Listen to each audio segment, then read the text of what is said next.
Hello दोस्तों, नमस्कार। आप सभी का डी स्टोरी चैनल हब में। तो दोस्तों, आज फिर से एक मोटिवेशनल कहानी लेके आ गए हैं।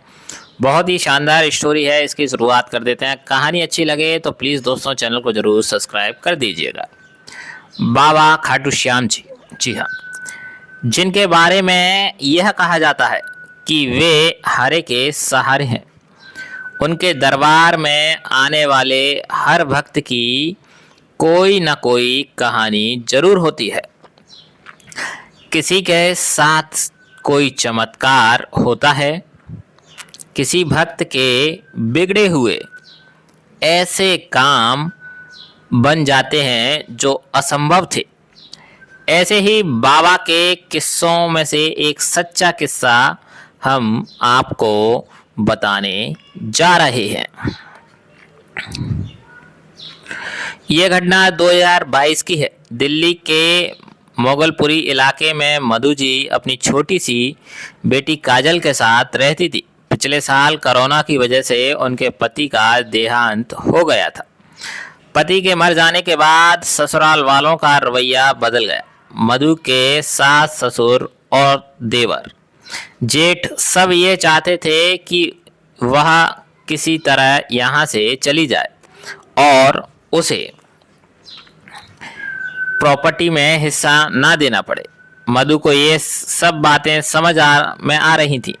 वह बुरा भला सुनकर भी किसी तरह वह अपनी बच्ची की खातिर रह रही थी। लेकिन एक दिन उसके ससुर ने साफ साफ कह दिया, बहू तुम अपने पीहर चली जाओ, तुम्हारा खर्च कौन उठाएगा? वैसे भी इस लड़की की पढ़ाई और इसकी शादी की जिम्मेदारी उठाना हमारे बस की बात नहीं है। उनकी बात का समर्थन करते हुए सबने मिलकर मधु को घर से बाहर निकाल दिया। मधु के पीहर में उसके बड़े भैया भाभी खुद एक छोटे से किराए के मकान में रहते थे, इसीलिए वह वहाँ भी जा नहीं सकती थी। लेकिन वह मजबूरी में अपने भाई के घर पहुँच जाती है।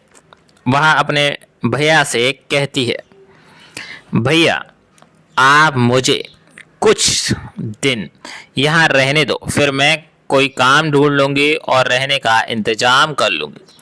भाई मान जाता है। मधु काजल के साथ वहाँ रहने लगती है। अगले दिन से वह काम की तलाश में भटकने लगती है, लेकिन उसे कहीं भी काम नहीं मिलता। शाम को जब वह घर आती है तो देखती है काजल की तबीयत बहुत खराब है। वह काजल को लेकर डॉक्टर के पास जाती है।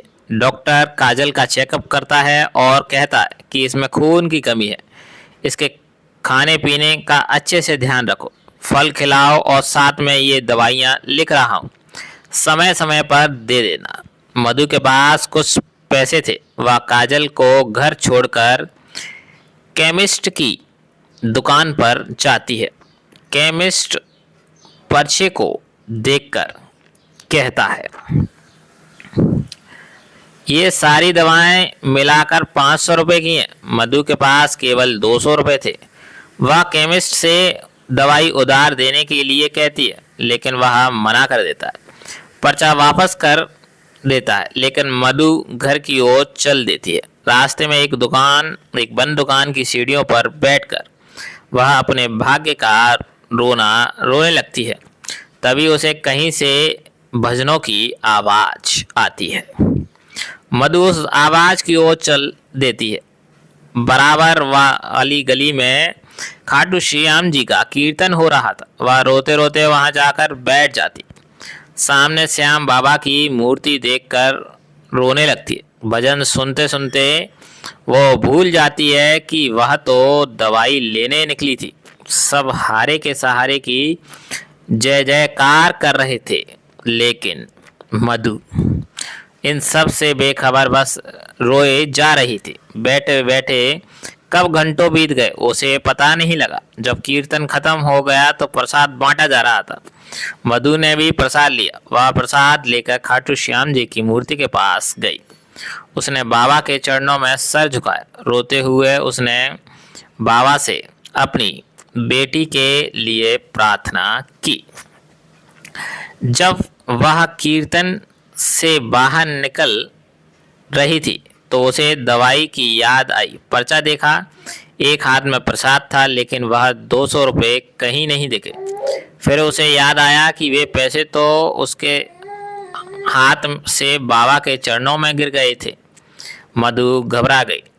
अब मेरी बेटी का क्या होगा, यह सोचकर वह रोने लगी।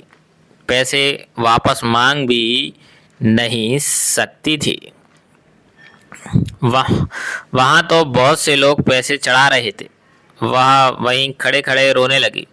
फिर मुड़कर घर की ओर चलती, तभी उसके किसी ने आवाज दी। मधु ने पलट कर देखा।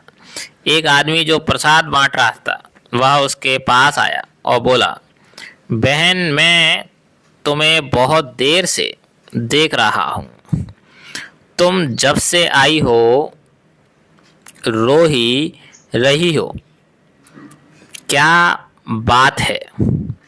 मधु ने कहा, कुछ नहीं, और वो चल दी। लेकिन उस आदमी ने कहा, बहन, मैं तो समझ रहा था तुम बाबा के गुणगान सुनकर खुशी में रो रही हो, लेकिन लगता है बात कुछ और है। मुझे बताओ, तुम कौन हो? ये कीर्तन मैंने ही करवाया है। बाबा के दरबार से कोई निराश जाए यह सही नहीं है। बताओ, क्या परेशानी है आपकी? मधु ने रोते हुए उसे सारी बात बता दी। तब उस आदमी ने काम कर एक लड़के को बुलाया और मधु के हाथ से पर्चा लेकर उसे दिया। 1000 रुपये दिए और कहा, इस पर्चे की दवाइयाँ और बाकी बचे पैसों के फल लेकर आओ।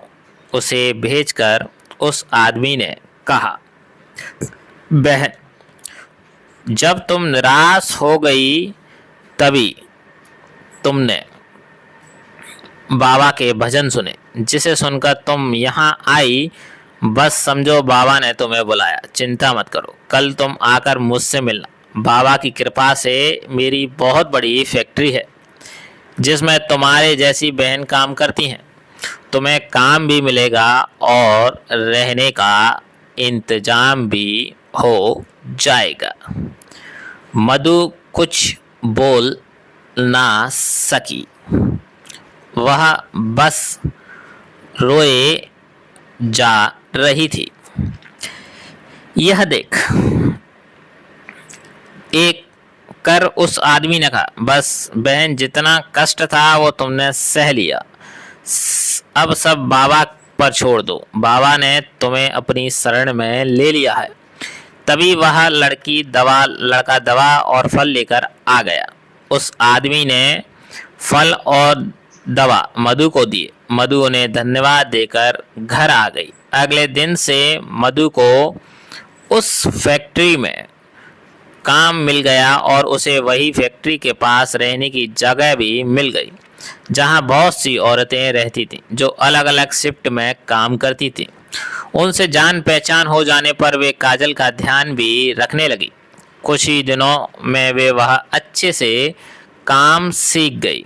मधु अब हर दिन खाटू श्याम जी का दीपक जलाती और उनकी पूजा करके घर से निकलती। 6 महीने बाद उसे पता लगा कि उसकी फैक्ट्री की ओर से बस में सबको खाटू श्याम जी ले जा रहा है। वह बहुत खुश हुई। काजल को साथ लेकर वह खाटू श्याम जी के मंदिर पहुंच गई। लाइन में लगे उसे बहुत देर हो गई। जब वह बाबा के सामने पहुंची तो उसकी आंखों में से आंसू बह रहे थे। बाबा ने बिना मांगे उसके सारी परेशानियां हल कर दी। बाबा के दर्शन करके वह बाहर आई। उसका मन बहुत शांत था। अब उसने मन बनाया कि वह हर महीने खाटू श्याम जाया करेगी। फैक्ट्री में मेहनत करते करते उसकी तरक्की होती रही और वह सुपरवाइजर बन गई। कुछ दिन बाद श्याम बाबा की कृपा से उसने काजल का दाखिला बहुत अच्छे स्कूल में करा दिया। बाबा किसी न किसी रूप में मदद करने अवश्य आते हैं। श्याम बाबा कभी भी अपने भक्तों को निराश नहीं होने देते। जय श्री श्याम। तो दोस्तों कैसा लगा आज की कहानी खाटू श्याम जी के दरबार की।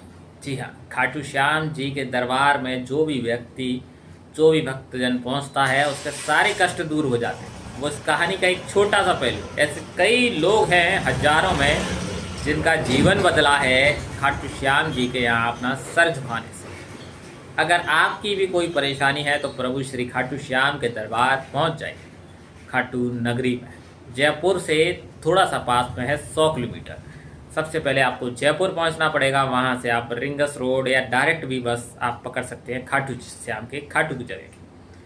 आज का हमारा ये वीडियो आपको अच्छा लगा हो तो प्लीज़ दोस्तों चैनल को ज़रूर सब्सक्राइब कीजिए, लाइक कीजिए, कमेंट कीजिए, ढेर सारा प्यार दीजिए, जिससे और भी अच्छे इसी तरह की स्टोरियां हम आपके लिए ला सके और उन कहानियों से आप प्रेरित हो सके।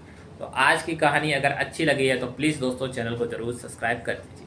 बोलिए जय श्री श्याम, जय हो खाटू श्याम।